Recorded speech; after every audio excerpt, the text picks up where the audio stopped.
पहले हम स्कैन करें तो भी सिर्फ सैक दिखता, ओके।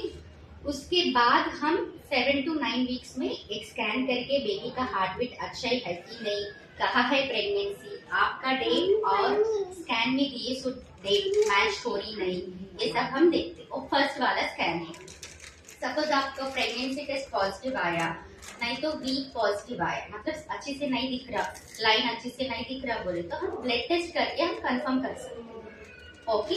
वो टाइम पे ब्लीडिंग हो रही, स्पॉटिंग हो रही, पेट में दर्द हो रही, कुछ भी ऐसा है तो इमीडिएटली हम स्कैन थोड़ा जल्दी भी करते, 7 वीक्स के पहले भी करते हैं, क्योंकि कभी कभी प्रेगनेंसी क्या होता ना, बच्चेदानी में नहीं ट्यूब में भी आने का चांसेस रहता, ओके। उसको एक्टोपिक प्रेगनेंसी बोलते हैं।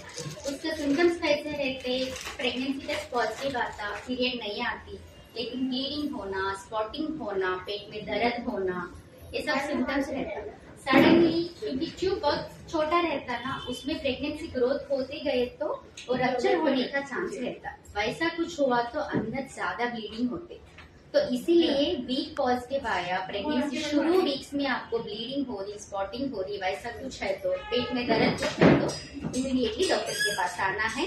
एक्टोपिक कुछ है क्या हम मालूम कर लेना, आगे एक्टोपिक कुछ है तो आगे उसका इलाज करने की देखना है, ओके। ये फर्स्ट ट्राइमेस्टर का है। पहला स्कैन हम 7 to 9 वीक्स में करते हैं, उसमें अच्छा धड़कन आया, बेबी प्रेगनेंसी अच्छा बच्चेदानी में है, सब अच्छा है तो आपका थोड़ा इन्वेस्टिगेशन रहते, ब्लड टेस्ट रहते हैं, जो भी है आपको खून कितना है, थायराइड कितना है, शुगर कितना है, और कुछ थोड़ा इन्फेक्शन का भी टेस्ट करना है, ओके। तो खून, थायराइड ये सब बहुत जरूरी है बेबी ग्रोथ के लिए। थायराइड कम है, बढ़ गए है तो उसका इलाज करना जरूरी है, क्योंकि बेबी का ग्रोथ के लिए थायराइड हार्मोन बहुत बहुत वेरी वेरी इंपॉर्टेंट है, ओके। तो वो हाइपोथायराइडिज्म है, बढ़ के बता रहा बोले तो उसका ट्रीटमेंट लेना है। बेबी का ब्रेन डेवलपमेंट के लिए थायराइड बहुत जरूरी है, ओके। ये इन्वेस्टिगेशंस करते हैं 7 to 9 वीक्स में, अच्छा है, इन्वेस्टिगेशन भी अच्छा है, कुछ प्रॉब्लम नहीं है बोले तो आपका अगला स्कैन 12 वीक्स के बाद रहता है, 12 to 13 वीक्स में एक स्कैन करते हैं, उसको हम एंटी स्कैन बोलते हैं, early anomaly scan. Anomaly scan बोले तो बनावट का स्कैन, बनावट का स्कैन यूजुअली 20 वीक्स में होता, 5th मंथ में होता, लेकिन अर्ली एनोमली स्कैन बोले तो उसके पहले भी एक टेस्ट करना है, स्कैन करना, बेबी का नेक है ना, नेक के पीछे थोड़ा मेजरमेंट लेते स्कैन में, और नेजल बोन दिख रहा नहीं दिख रहा वो भी चेक करते, वो उसको हम सॉफ्ट मार्कर्स बोलते हैं, क्योंकि उसमें बेबी में जेनेटिक प्रॉब्लम कुछ है क्या, क्रोमोसोमल एनोमलीज बोलते, और हार्ट प्रॉब्लम कुछ है क्या, अर्ली हम पहले ही पता चलता, आगे हम नहीं जाने के पहले ही पता चलता, उसका हिसाब से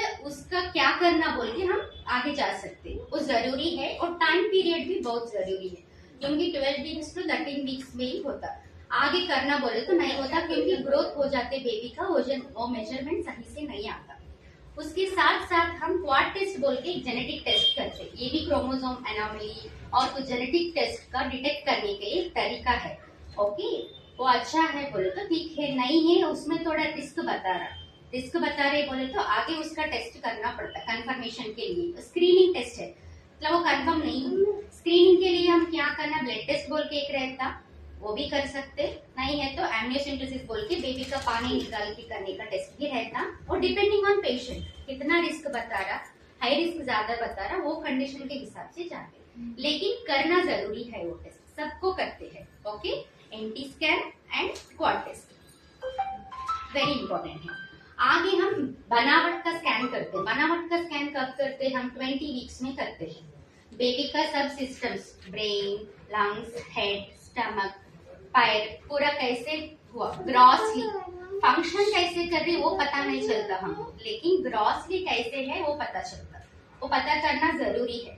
अच्छा है बोले तो ठीक है, नो प्रॉब्लम, आपका नेक्स्ट विजिट आगे आपको एवरी 4 वीक्स के बाद रहता है, ओके। ये बनावट का स्कैन में कुछ प्रॉब्लम दिया, ओके। तो ऐसा अभी कभी कभी हम टीफा स्कैन्स में देखते हैं, थोड़ा echogenic focus in the heart बोल के देते हैं, छोटा एक ही दिए है, वो भी सॉफ्ट मार्कर्स ही बोलते हैं, थोड़ा किडनी में थोड़ा सूजन आए कर दिए, ओके। ये ज्यादा है तो हम बेबी का फीटल 2D को भी करना पड़ता, 2D को मतलब हार्ट का स्कैन, ओके। हार्ट का स्कैन करके कुछ प्रॉब्लम है क्या, मतलब एक सिस्टम में प्रॉब्लम आ रहा बोले तो दूसरे सिस्टम में भी प्रॉब्लम आने के चांसेस रहते हैं। तो क्यूमुलेटिवली हम देखना है और कुछ प्रॉब्लम है क्या बेबी को, नहीं है नॉर्मल है बोले तो नेक्स्ट विजिट आपको 24 वीक्स में रहता है। ओके, फर्स्ट हम एक बाइबल स्कैन करें, पहले एक स्कैन करें, इसके बाद एंटी स्कैन करते, इसके बाद हम बनावट का स्कैन करें। आगे का हम ब्लड टेस्ट ऑलरेडी हम शुगर का, थायराइड का, खून का, इन्फेक्शन का भी कर दिए।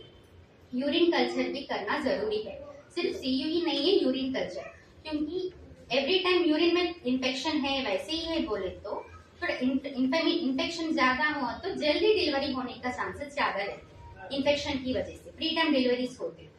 ओके, तो बनावट का स्कैन में साथ साथ हम सर्वाइकल लेंथ भी चेक करते, बच्चेदानी का साइज कितना है, वो कम हो रही बोले तो थोड़ी लोगों को टाकी भी डालते हैं क्योंकि वो साइज के हिसाब से, नहीं है तो हम उसके भी हम नीचे से दवा रखने के लिए दवा भी शुरू कर सकते हैं, डिपेंडिंग ऑन पेशेंट, उसका लेंथ कितना है, उसको कुछ कंप्लेंट्स है क्या, उसका हिसाब से। ओके, आगे हम और क्या टेस्ट करते हैं 24 वीक से 28 वीक्स तक, इसके बीच में शुगर टेस्ट ग्लूकोज पानी पी के करते हैं, ऑलरेडी एक बार कर चुका है और नॉर्मल है बोले तो ठीक है, अब नॉर्मल है तो उसका इलाज हम स्टार्ट कर देते हैं 28 वीक्स में और एक बार रिपीट करते हैं। ओके, क्योंकि प्रेगनेंसी में शुगर बढ़ने का चांसेस रहते हैं, प्रेगनेंसी के वजह से ही होता है। ओके, वो हम मालूम कर लेना, तो वैल्यूज देखना है, उसके साथ साथ एक यूरिन कल्चर भी करते हैं, ब्लड टेस्ट भी करते हैं। पहले नॉर्मल है बोले तो जरूरत नहीं है, आगे कम है बोले तो आयरन इंजेक्शन देके और बड़ा नहीं बड़ा ये भी हम चेक करना है। तो 24 वीक्स में 24 वीक्स टू 28 वीक्स में करते हैं blood test and sugar test. 28 weeks में हम क्या करेंगे, ग्रोथ स्कैन होता, बेबी का ग्रोथ कितना है, ब्लड फ्लो कैसे जा रहे, पानी कितना है आजू बाजू, कैसे है बेबी, ये मालूम कर लेना। ओके, ये हम फर्स्ट एंड सेकेंड ट्राइमेस्टर के बारे में बात करें। ओके, अभी हमारा डॉक्टर सुबेदा है, उन्होंने डाइट क्या लेना, एक्सरसाइज क्या करना वो समझाते। ओके, जब भी मैम फर्स्ट और सेकेंड ट्राइमेस्टर में जो भी स्कैन्स लेना और इन्वेस्टिगेशन करके बताना, और 3 चीज वेरी इंपॉर्टेंट, डाइट, एक्सरसाइज और वैक्सीनेशन। पहला वैक्सीनेशन के बारे में देखेंगे। हम मैम बताए ना, एंटी स्कैन के वक्त हम एक और वैक्सीनेशन भी सजेस्ट करते हैं, इन्फ्लुएंजा वैक्सीन है। कोविड के बारे में तो सुना होगा, कोविड के जैसा एक और इन्फेक्शन है वो इन्फ्लुएंजा, वो आपको लंग्स को भी अफेक्ट करता है। तो ये वैक्सीन हम आपको मदर को प्रोटेक्ट करने के लिए देते हैं।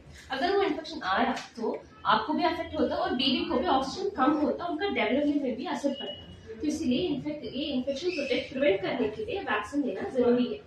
ये प्रेगनेंसी के दौरान कभी भी ले सकते हैं, तो हम तो यहाँ 12 वीक्स में सजेस्ट करते हैं, पर अगर आप 12 वीक्स में मिस हुए तो कभी भी ले सकते हैं। थोड़ा महंगा रहता पर ये लिए तो बेनिफिट है। और नेक्स्ट है डाइट। सो डाइट में आपको एक ही चीज है, बाकी का आपको घर वाले बोलते हैं ये नहीं खाना, वो फ्रूट्स नहीं खाना, पर ऐसे कुछ भी रिस्ट्रिक्शन नहीं रहता। एक ही रिस्ट्रिक्शन है कि बाहर का खाना अवॉइड करना और जंक फूड अवॉइड करना, and you have to make sure कि आपके डाइट में प्रॉपर प्रोटीन्स लेना है। तो दिन में 2 बार अंडा लेना, बॉइल्ड एग्स लेना, दाल लेना, ऐसे लेना, और उसके साथ अच्छे से फाइबर डाइट भी इंक्लूड करना पड़ता है, like green leafy vegetables, fruits भी लेना, क्योंकि प्रेगनेंसी के दौरान कॉन्स्टिपेशन ज्यादा कॉमन रहता है प्रेगनेंसी में, तो इसलिए हाई फाइबर डाइट लेते हुए ये प्रॉब्लम्स में कम होता।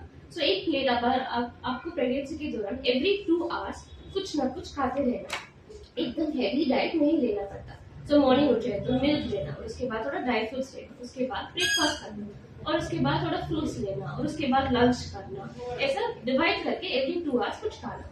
सो आप डाइट ले रहे तो राइस कम करके थोड़ा रेड राइस ले सकते हैं, जवारी की रोटी लेना, उसके साथ वेजिटेबल्स, फ्रूट्स, और ऐसा बॉइल्ड एग, गोश्त खा रहे तो भी खा सकते हैं। नेक्स्ट है एक्सरसाइज।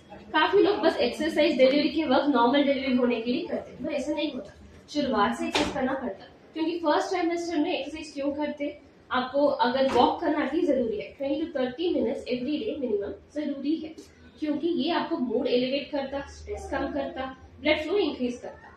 और सेकेंड ट्राइमेस्टर में एक्सरसाइज क्यों करना, क्योंकि आपको मसल्स को स्ट्रेंथन करता, तो इवेंचुअली नॉर्मल डिलीवरी के वक्त आपको स्टैमिना इंक्रीज करने के लिए हेल्प करता। तो जो भी एक्सरसाइज करना वो सब हमारा एनालिटिकल बुक में क्लियरली एक्सप्लेन है। सो डीप ब्रीथिंग एक्सरसाइज करना, अभी 15 minutes at least in a day deep breathing exercise करना, और स्ट्रेचिंग एक्सरसाइज भी करना, और every day 20 to 30 minutes walk maintain करना भी जरूरी है।